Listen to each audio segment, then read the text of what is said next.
We're good to go. Good evening, friends. Welcome to our Tuesday academic programs from the Department of Critical Care Medicine and Allied Specialties. We always try to bring some trending topic updates on this occasion. So for the last a few weeks, we have seen a trend in the media related to the hospitals and cases in some part of the world, particularly in Japan. So there was a noise created that the flesh-eating bacteria case series has been rising trend, and that has been extrapolated by some of our media colleagues in India too. And because of the recent COVID pandemic from 2020 to 22, there was a lot of sensitivity whenever there is a rise in any infectious cases across the globe. You find that the apprehension, the sensitivity to the current public has much more than what it was used to be before this. So we thought of bringing this topic. These are not uncommon phenomena happening in our ICUs or hospitals. So these kind of flesh-eating bacteria are we do see them in our hospitals, and probably we have few cases to present, but they are not in rise, and probably the current trend in somewhere in some of those countries may not have immediate effect or relevance to us. To bring those two things, we have Dr. Srikanth, who is the consultant in the Department of Critical Care Medicine. He has postgraduate and done his DRNB in the Department of Critical Care Medicine. So he will present us through an overview of what is this flesh-eating bacterial infections and what is the common trending happening across the globe. And to give us expert opinion, we have Dr. Monalisa Sahu, who has postgraduated and done his super specialization from the All India Institute of Medical Science, New Delhi. So she will bring us to us. She's right now currently the consultant infectious disease in Yashoda Hospitals, Secunderabad. So she will bring us through the relevance of these trends in different parts of the world to us, and do we need to really worry about it or not? She will answer those questions. To start the session, I request Dr. Srikanth to go ahead, and I thank Dr. Monalisa Sahu to being a part of this. Thank you, ma'am. Over to you, Dr. Srikanth. Yeah. Good evening, sir. Myself, Dr. Srikanth, consultant critical care from Yashoda Hospitals, Hitec City. Starting the discussion, sir. So there was, as discussed by the sir, there was a lot of buzz in the news from last 1.5 months regarding especially the name of flesh-eating bacteria in the Japan. If we do a Google search in the news, you can see the all prominent English news channels, including the business people, are also covering, because it has a global effect, economical effect, like stating it as a flesh-eating bacteria in Japan. You can see the NDTV, Business Standard, or Financial Express. So all both business and non-business newspapers are also covering these topics. So this is an international from CNN. They have stated as Japan records a record spike in potentially deadly bacterial infection, and they say that in the Japan there was a 30% mortality rate of the 977 cases, and there are about 77 people have died between the January and March, which is more than the previous years. So this has created a lot of buzz. Even you can see the business papers, they are also quoting these things, including the signs and symptoms. You can see in CNBC's website. So this was one article in a noted daily, Times of India. They have said that there is an increasing unknown about the specific action transmission of this variant. Usually it is a M1 UK type of streptococcal toxic shock syndrome. This was initially first, it was seen in 2010 in Britain, and how it has spread to the Japan is not yet has been properly understood. So we do routinely encounter a severe skin and soft tissue infection. Currently, we have 2 cases admitted in our ICU. So we will, in brief, I will take through these 2 cases. The first case, she is an elderly female, came to our hospital. There was unwitnessed fall some 10 days back. She was progressively initially complaining of the pain, followed by developing of this swelling, followed by development of some blebs on the dorsum of the foot, as well as on the medial and lateral aspects of the leg or the shin area. and this was progressed over with some discolorations. This happened progressively over the last 4 days. And this pain is followed by development of a fever. This was of usually high grade, it was progressively increasing. And they seek the medical advice because of drowsiness since last 1 day, and they are not unable to feed her. And she is a known diabetic and oral hypoglycemic agents, and because of her osteoarthritis, she has a very limited mobility even at home. So the initial examination, when she came to the ER, this was the discoloration was seen from the dorsum of the foot in the leg area, and there are some blebs. These were seen on the lateral as well as medial as well as the lateral aspect of the leg. You can see the blebs have extended even to the thigh part. And there was a diffuse edema of the leg along with the PUD orange type of appearance, and along with that there is a discoloration. So initially, as part of ABC protocol, she was very drowsy on arrival to the ER, and she was hypotensive, 80/50, tachypneic, hypoglycemia. Initial point of care test ABG was showing a severe metabolic acidosis. And the ECG was showing an atrial fibrillation, which was previously she doesn't have, not a known case of any CAD. And echo was showing a severe moderate LV dysfunction, which was global. There was anemia, raised CRP, high total leukocyte count, low platelet count, and increase in the creatinine value. She was not a known case of any CKD. And she was having coagulopathy and low albumin level. So the initial diagnosis was sepsis, severe sepsis with multi-organ dysfunction. Suspected source of sepsis is the right lower limb with necrotizing fasciitis was the initial provisional diagnosis. And she has the features of organ dysfunction in the form of septic shock and cardiomyopathy, encephalopathy, aka she was having high metabolic acidosis with coagulopathy and thrombocytopenia. So they have immediately secured the airway and initial resuscitation started simultaneously with the fluids and vasopressors, and they have given thymine followed by dextrose, and appropriate cultures were sent and initiated on a piperacillin tazobactam and clindamycin combination as an empirical antibiotic therapy. She came to the hospital late in the evening. By the 9, she reached to the ICU. It was in the very early hours between 1 to 2 p.m. And over a period of 4 to 6 hours, her vasopressor requirement has increased from moderate doses of noradrenaline to needed additional dose of vasopressin. And still, she was then having a fast ventricle rate between 110 to 130. And there was an increase in lactates, and she doesn't have any proper urine output in the last 4 to 5 hours. So at ICU, we have done a synchronized cardioversion because of hemodynamic instability.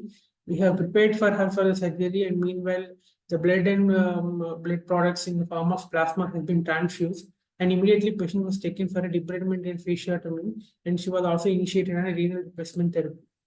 So in drop, these were the pictures showing they have done a fasciotomy and the debridement where the necrotic tissue can be seen. This is on the post-operative day 1, where still there is some necrotic patches along with not very bright appearance of the skin and fascia even after the debridement.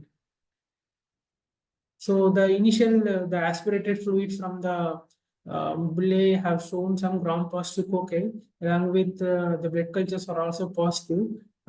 Still, the patient is in a shock state requiring dual vasopressors with continuous renal replacement therapy. Now we are going to a second case. In contrast to the first case, he is an elderly gentleman who came with history of some pain. Initially started as a pain followed by swelling, and this swelling has increased from the ankle. It was slowly increasing towards the knee and above the knee, and there was shiny of the skin followed by some discoloration, increased redness. And this all happened in a period of 3 to 4 days, and he was having fever from last 1.5 to 2 days. And background, he is a known diabetic and hypertensive. For the same leg, he was previously operated for a varicose veins. That is laser ablation and sclerotherapy. So the initial examination at ER, there is a change in the color compared to the opposite leg. There is a shininess of the skin. There are some discoloration patches on the right side, on the medial side, lateral side, as well as at the thigh area. His sensorium was preserved, hemodynamically stable. ABG was showing a compensated metabolic acidosis with high lactate levels. there's a mild LV dysfunction, and still there is a upper normal limit of WBC count, and he was creatinine of 3.95. Previously, he was not on any previously properly evaluated for any kidney dysfunction, but initial creatinine value was 3.95 when we received an initial labs was sent. So a Doppler was done. Doppler was showing a diffuse subcutaneous edema, diffuse atherosclerotic changes which were secondary to the microvasculopathy, secondary to the diabetes, and there is no deep venous thrombosis. And it is a right, so skin and soft tissue infection of the right lower limb with septic cardiomyopathy mild, and maybe underlying CKD worsened by the acute kidney injury. So patient also when appropriate cultures were sent and initiated on piperacillin, tazobactam, and clindamycin, and patient was also taken up for the debridement and fasciotomy. These were the intra pictures where you can see there's a discoloration of the skin, and after giving an incision, there is a pus purulent range of secretion and not very healthy underlying muscle and above the tissues. The patient was hemodynamically stable today and day 3, and patient was having, even though patient is having an acute kidney mild metabolic expression, it was slowly improving and urine output was maintaining. He was hemodynamically stable. So, 2 patients who had a similar complaints came to the hospital. One progressive with a severe organ dysfunction and still in spite of source control, and other patient who similar was story and not in a frank organ dysfunction, he was maintaining and responded to the therapy. So these infections, these group A streptococcal infections, which are notorious for streptococcal toxic shock syndrome, these were not uncommon in the community, and sometimes they have a very fulminant course, and we do frequently see one admission per week. And these are more around the country. There are we can see an ICU setup requiring leading streptococcal toxic shock syndromes.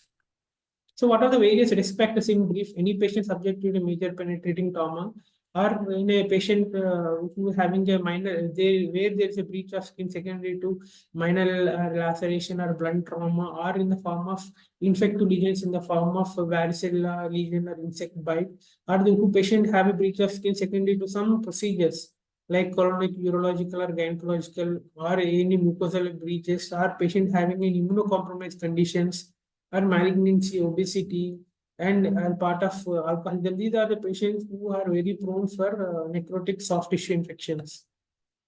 So the spectrum, the symptoms of initial presentation, they may start initially with a pain out of proportion to the swelling. The patient will have redness, warmth, and induration and fever. As the disease progresses, we may be within 24 to maximum of 72 hours. There may be the discoloration of the skin from redness to the purple. The patient can develop a crepitus with underlying hemorrhagic bullae, and he may go into septic shock with hypertension, where with further leads to further organ failures. Sometimes we may receive the patient at a very late stage with frank necrotic changes and hypoesthesia of the limbs are the part involved. So there are some conditions where in these conditions, even though the patient may have the necrotic soft tissue infection, sometimes the diagnosis may be difficult because of absence of classical signs and symptoms that we have discussed. One, the patient may not be having a fever. Usually these are the elderly people. They may be on some pain-related medication which may mark this fever. And the patient may not have a classic redness and warmth or tenderness. This may be due to the deep infections and deep in soft tissue infection. It may take some time to reach the superficial part. And sometimes they may erroneously attribute the severe pain to some other causes, maybe due to some recent surgery or other unknown conditions. And non-specific imaging testing, radiographic imaging testing may demonstrate some edema with no gas in the deep tissues. And patient as a part of shock and multi-organ dysfunction, they may initial presentation may be nausea, vomiting, diarrhea, but in fact these symptoms can be due to secondary to toxemia due to group A streptococcal infections. So if we broadly classify any necrotizing infection into 2, type 1 and type 2, or that is type 1 is a polymicrobial. It can be due to the gram-positive rods or gram-positive cocci. It may be due to anaerobic infections causing the gas in the soft tissue in the form of clostridial group of infections may present with an acute ferment presentation or an indolent clinical presentations. Sometimes in the absence of the gas, it can be due to a gram-positive cocci, predominantly due to group A streptococci and other beta hemolytic streptococci, or it can be due to staph, maybe MSSA or MRSA. Sometimes in a patient who are exposed to water-related condition, in case of salt water, it may be Vibrio vulnificus, or a freshwater exposure having aeromonas. There is a one risk scoring system, that is laboratory investigations in necrotizing, that LRNIC score, where the high score indicates high mortality, where they take the group of CRP, WBC, hemoglobin, sodium, creatinine, and glucose. As the score goes more than 5, the risk of infections and risk of deterioration and mortality also increases. So in a nutshell, how we approach a patient with a necrotizing soft tissue infection. Any patient who presents with the soft tissue infection in the form of redness, edema, and warmth, and some signs of systemic illness in the form of fever and hemodynamic instability, we have to check for any presence of any severe signs and symptoms. This may be cryptus, there may be skin discoloration, or maybe fold filling discharge, and rapid progression of symptom in a short duration, and the pain of out of proportion to skin findings. If anything is of these symptoms are positive, so immediately appropriate cultures along with the blood culture has to be sent. We have to initiate antimicrobial therapy, and aggressive surgical control has to be obtained. If the patient have a redness, edema, warmth, and fever and hemodynamic instability, but there are no severe symptoms in the form of the cryptus or severe pain or persistent signs of symptoms, then we have to observe for the next 24 hours. If within the 24 hours, if the patient deteriorates, then we have to go for surgical control. If the patient clinically improves, then we have to continue the antimicrobial, that is medical management. If the patient no major improvement, then we have to see if how the tissue is made upon the CT or the ultrasound findings. If it is suggestive of a necrotic soft tissue infection, then surgical control has to be done. If it is negative, we have to proceed with the medical management. So among all these births, is it happening only this year, or it was seen in even in the previous years? So the international outbreak of skin and soft tissue streptococcal toxic shock syndrome in December 2022, the 5 European nations reported an invasive group of streptococcus infection, usually in an age group of less than 10.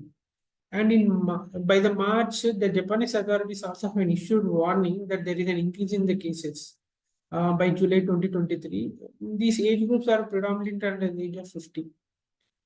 The CDC highlighted that the older individuals with open wounds, including recent surgery, has a high risk of contracting skin and soft tissue infection.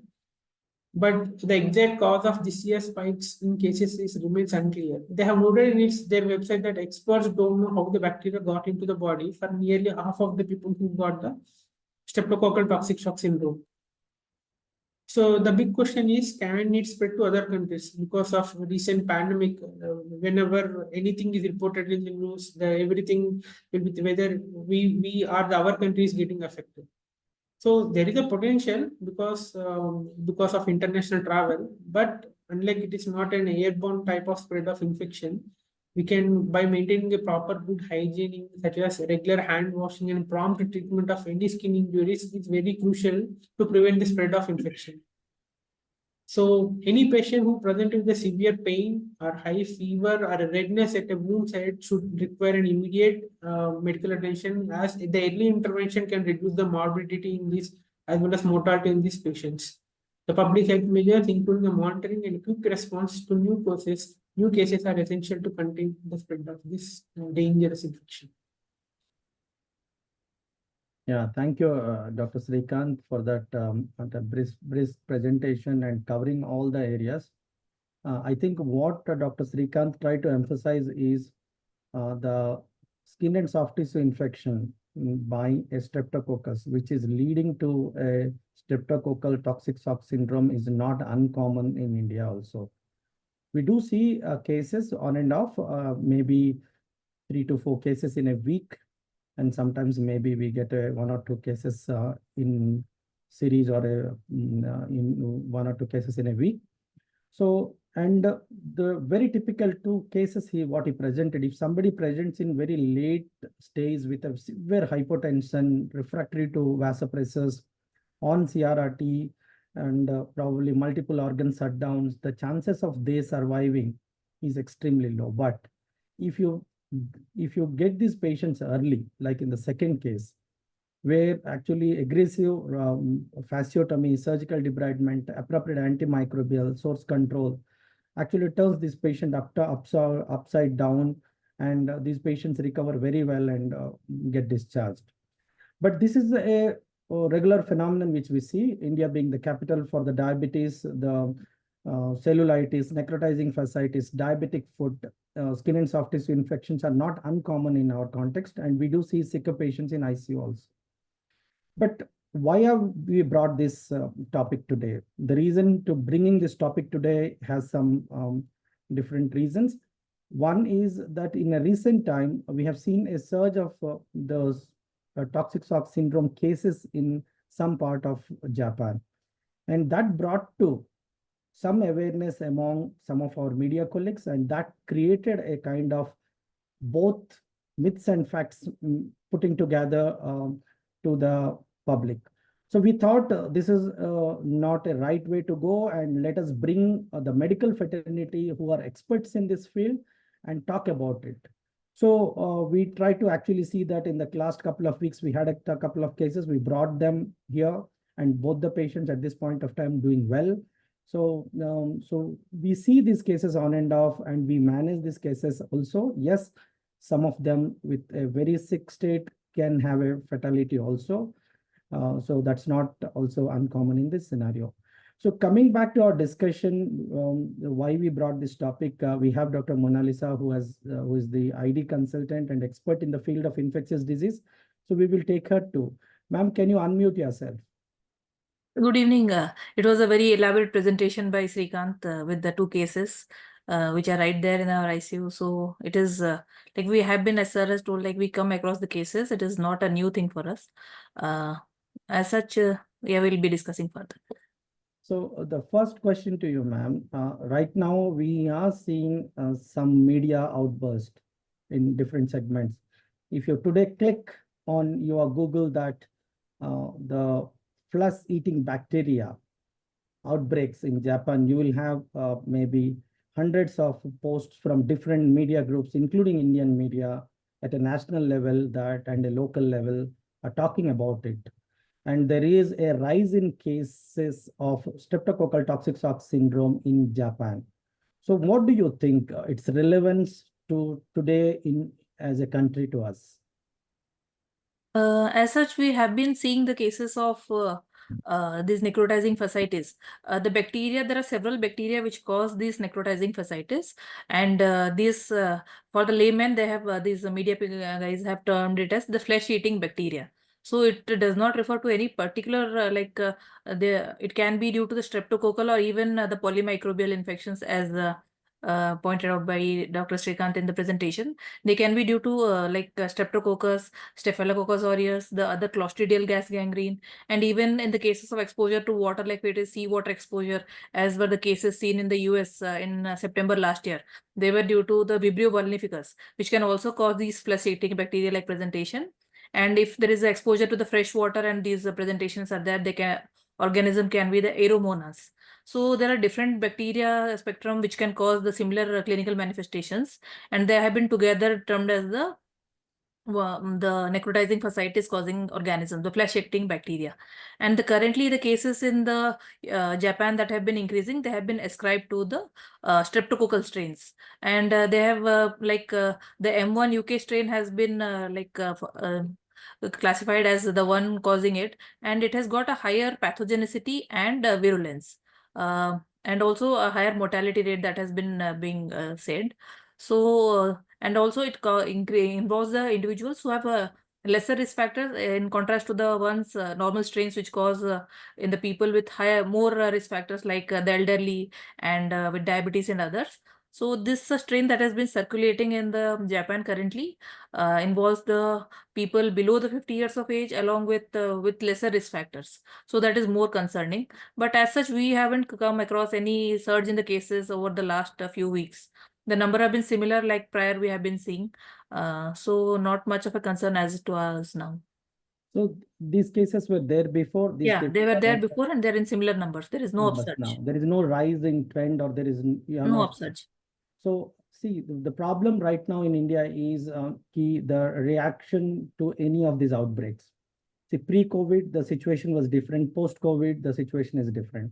So post-COVID, any outbreak, any infection, and the name, the terminology that the flesh-eating bacteria eating the flesh, killing patients, has created a lot of unnecessary havoc and maybe reprehensions in the general public.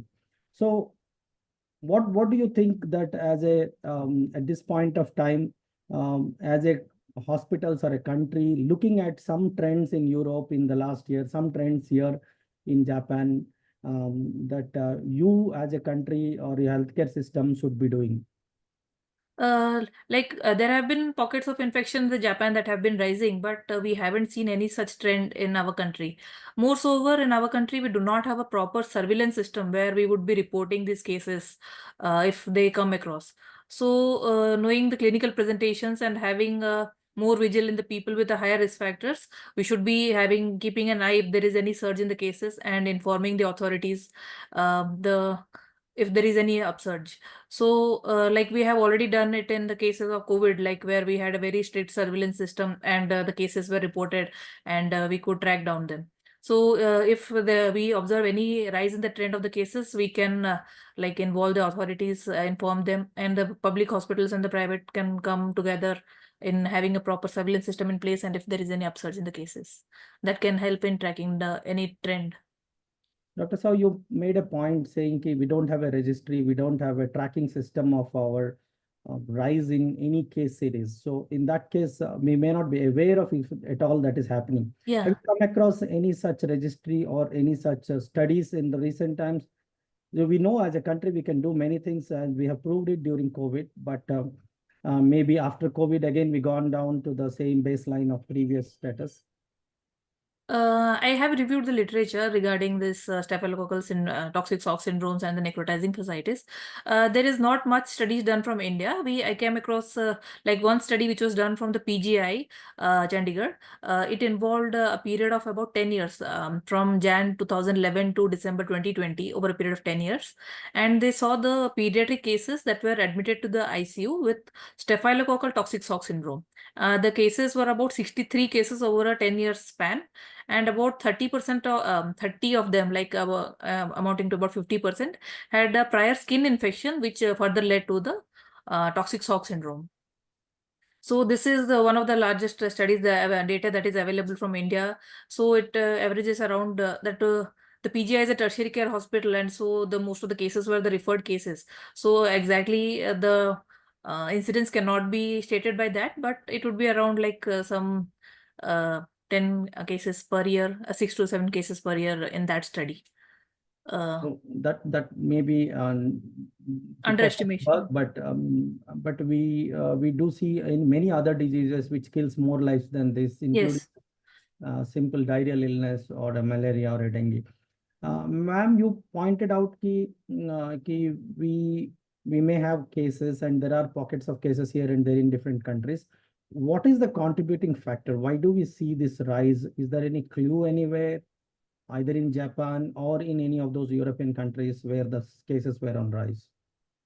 The exact cause has not been tracked down to why there was a surge in the cases, but definitely there are certain predisposing factors and risk factors in the individuals which can predispose them to develop a streptococcal severe infection, like that can lead to necrotizing fasciitis or even the toxic shock syndrome.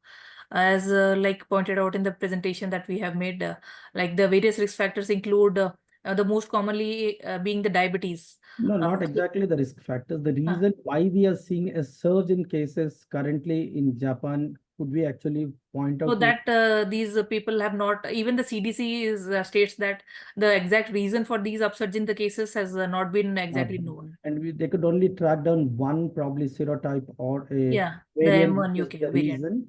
And Uh, more so that is causing infections in non-risk factor group. Yes, More the as you people without the pointed. risk factors and even in the younger population, like less than 50 years of age. And in Europe, CDC has pointed out some of those findings of the seawater contaminated causing the coastal increase in Vibrio vulnificans being a common cause.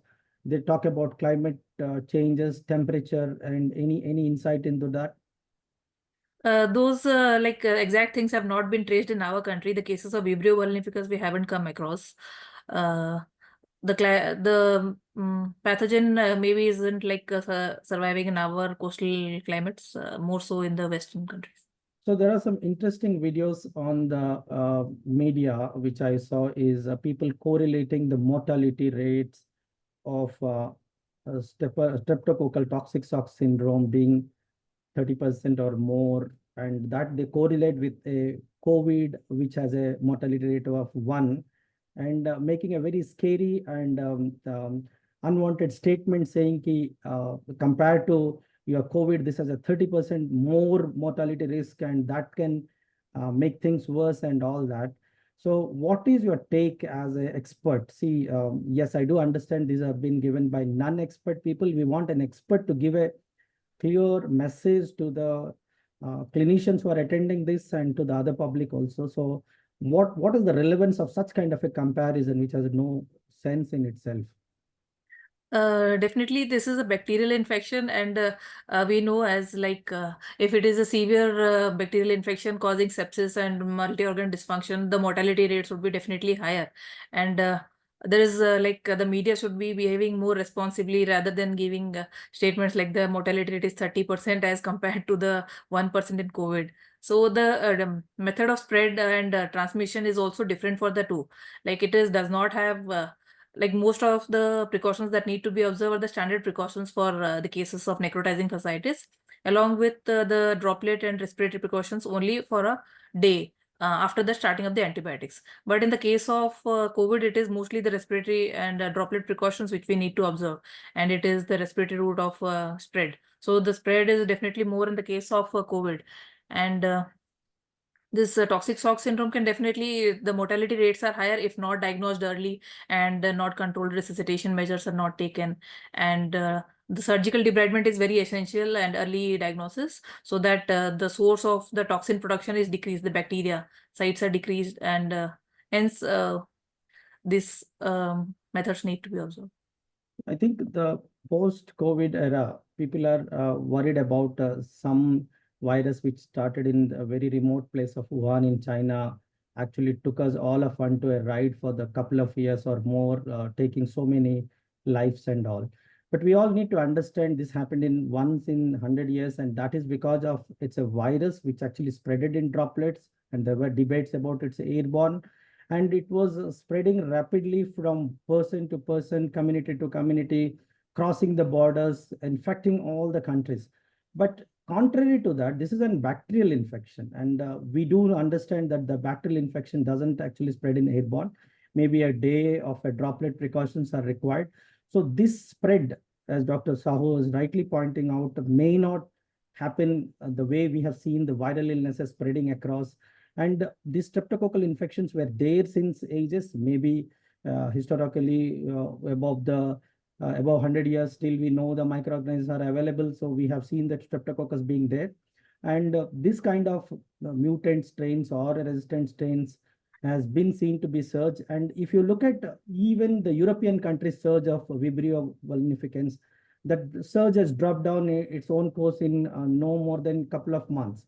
So we expect the same thing to happen in Japan, and we are not expecting the same kind of spread which we see in viral infections or airborne infections or a droplet spread in the streptococcal toxic shock syndrome. It is more of a contact precautions in most of the times, and probably it is also to the immunocompromised or a breached skin, which is the more probably high risk group. So do you want to actually talk about any specific precautions the healthcare professionals or the families to take on this occasion for these patients if they come across, which we know are there for ages with us? So the population with the higher risk factors like the elderly, those having uncontrolled diabetes, vascular insufficiencies, and the other diseases, the malignancy, immunocompromised population. So if they have any like skin abrasion or minor breaches in the skin, and that is progressing rapidly, causing fever, then erythema, swelling, and all that, then they should be more aware of these symptoms, and they should approach the healthcare facility early. And if the people who are undergoing any surgery, if there is a rapid deterioration after that, or any wound which is like open wound which is getting more rapidly progressing with the presence of signs that as Srikanth has discussed, then these patients should be on high vigil, and they should be approaching the healthcare facilities. And when taking care of these patients, the standard precautions like proper hand hygiene and all personal protective equipment should be used. There is an interesting question from Chandramouli, which we also come across in many situations. What is the role of vaccinations preventing this? There are certain strains of the streptococcus, like the nephritic strain and all that, that may cause. They are covered by the vaccines. Like some of the nephrogenic strains are covered and they are given in the childhood. But otherwise, it is not there. There is a role of prophylaxis in definitely in the patients with the high risk if they are undergoing any surgery.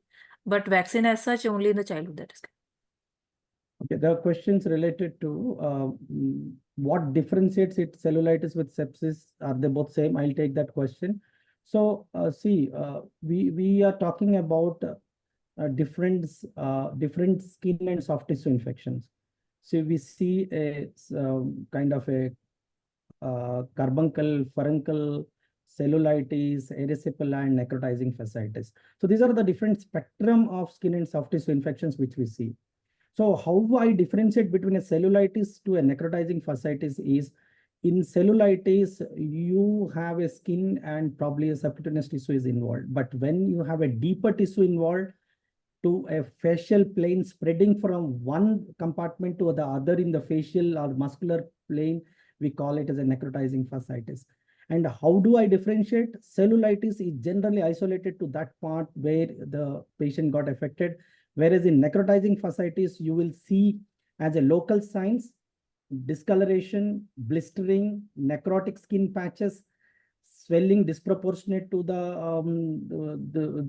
visual leg injury, and then you have a disproportionate pain and disproportionate systemic manifestations and organ dysfunction.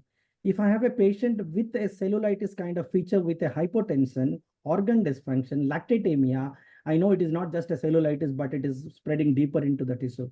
So both locally and systemically, if I have a patient whose local signs are disproportionate to his systemic illness and the patient representing a systemic illness, probably I'm dealing with is necrotizing fasciitis. In no way the up-to-date says you can actually confirm or differ saying it is not a cellulitis other than just giving a fasciotomy and seeing.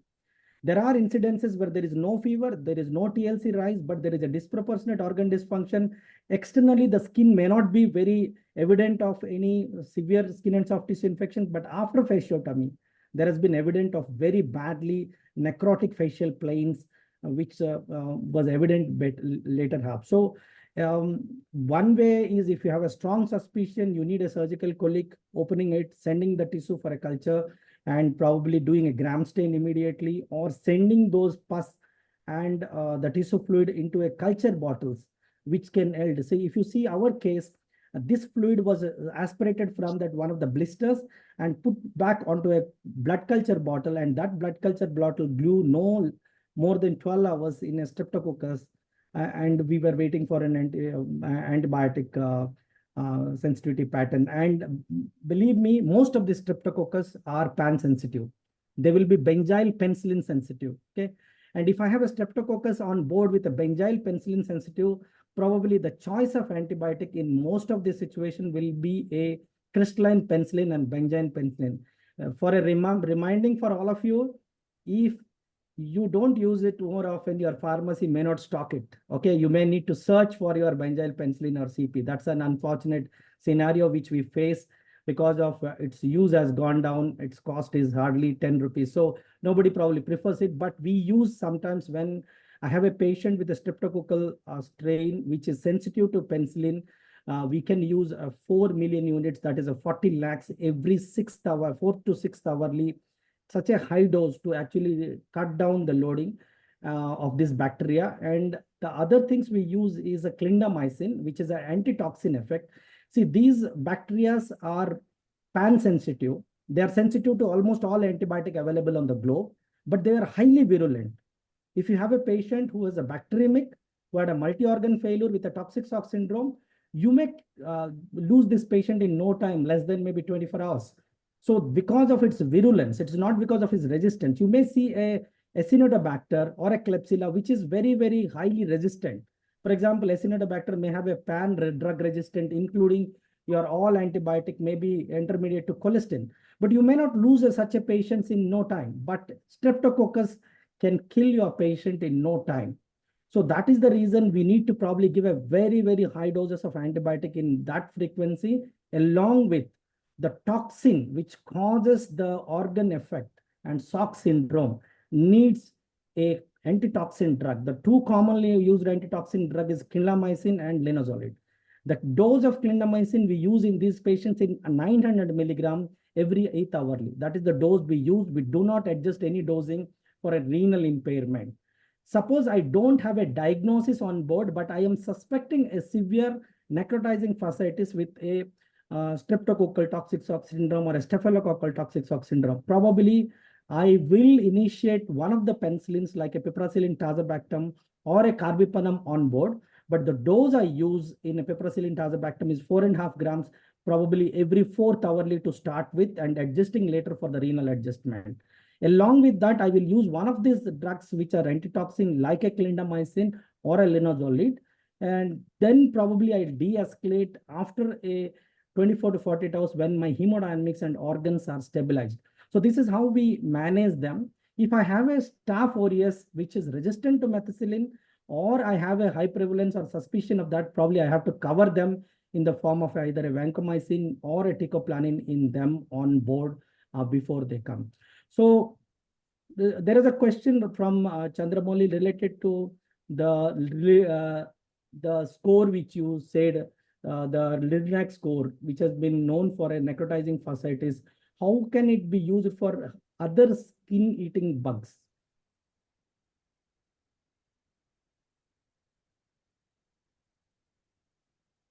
The Linux, Hmm. the Linux score that has been formulated, that is not very much specific to this streptococcus, and it includes the WBC counts and the presence of other systemic signs. So as such, if the score is higher, then it would predict a poorer outcome. But as such, it is not very much specific to the streptococcal infection only. Dr. Srikanth, you mentioned two classes. One you said ki type 1 and type 2. The other one you said ki type 1, 2, 3, 4. Can you go back to the slides and present it again? And why did you come to two types of classifications?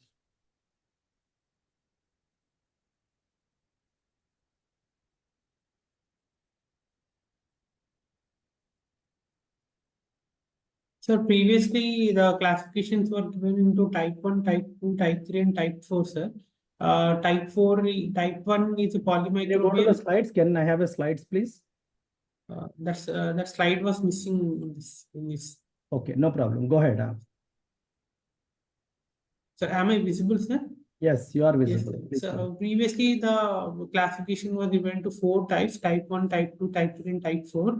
Type 1 is predominantly involving the truncal area, whereas the type 2 is predominant in the limbs, whereas the type 3, type 4 is predominantly immunocompromised patients having predisposition to fungal infections.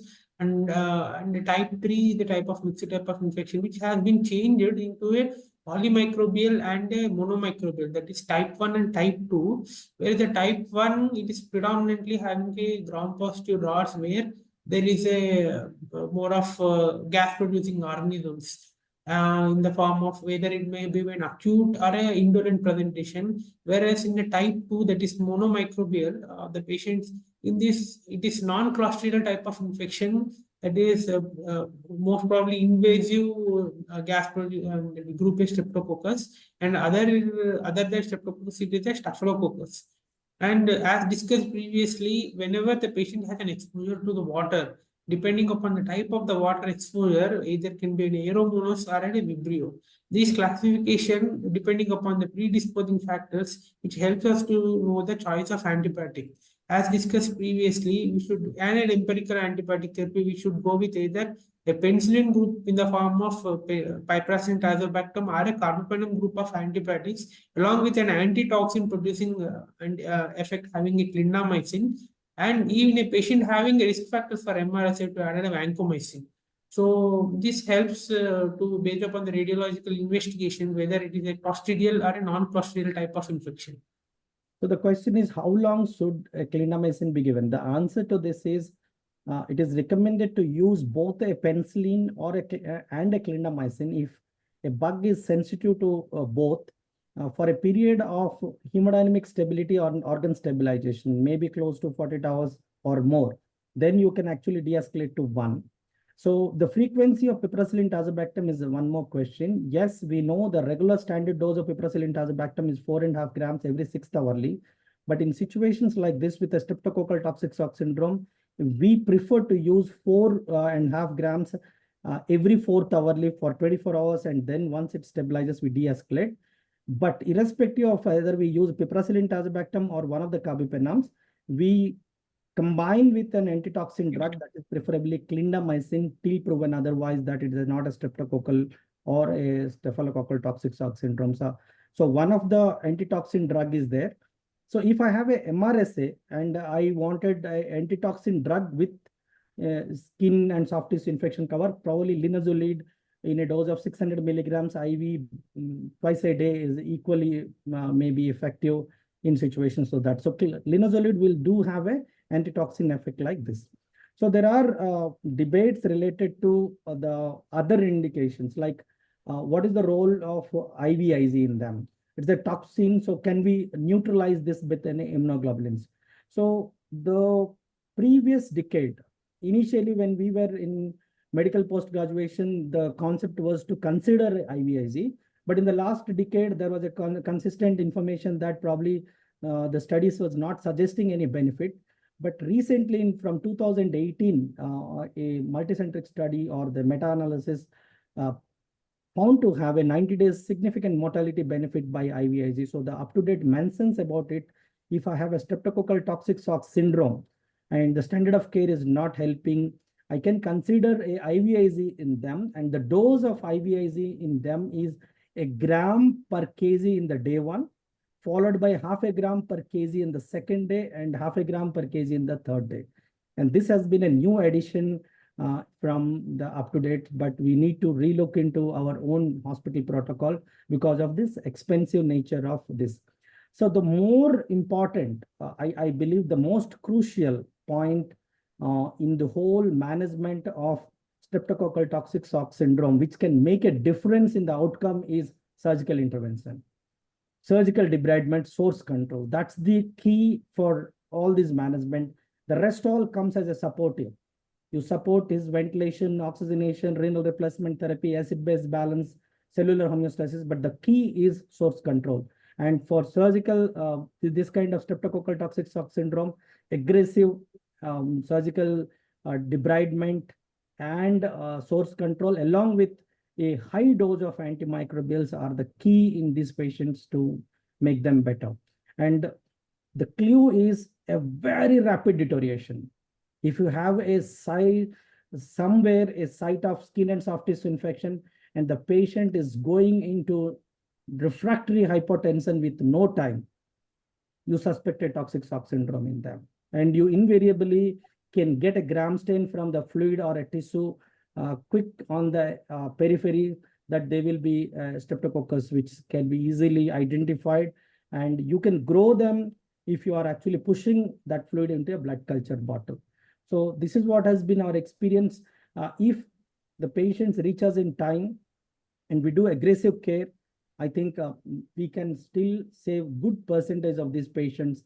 Like our patient, one of the patient who is already is getting ready to be shifted out of the ICU. The other patient who is sick is still struggling because of the very late presentation and very severe sickness. So that's the challenge which we come across.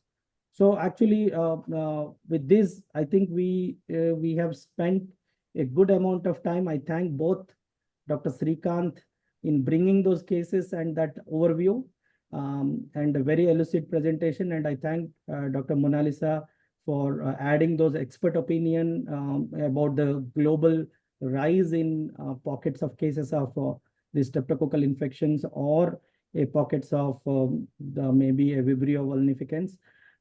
So the take-home message from this webinar, I believe, is these cases are not uncommon to us. Streptococcal toxic shock syndrome were there for 100 years and they are there now. And we have seen the similar number of cases at this point of time.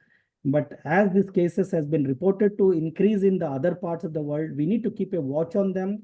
And for the all clinicians who actually notice any significant rise in these case numbers should be notified to the healthcare authorities so that we can actually make a early protection or early maybe attempts to curtail them.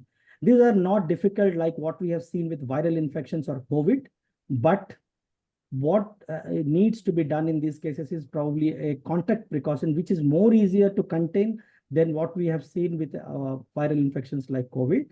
Early part, maybe the day one, when somebody has a respiratory tract infection with the streptococcus, maybe droplets can be a spread, but after 1 day of antimicrobial, even scientific literature don't recommend any droplet precaution. It is just a contact precaution, which should be quite good enough. So there was last question, I think somebody has raised. What is your opinion on linezolid 600 mg TID?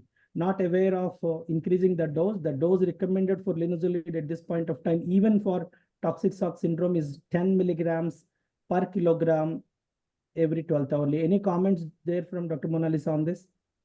On rarer occasions, we can use as high as 600 TID has also Any been used in indication? the initial days of when being used for the antitoxin effect. In the initial part, it may be used in TID as well. So that's a take home. Maybe you can go up on the linezolid dose every 8th hourly. Any other comments? So I think with this, we had a good session of a short session.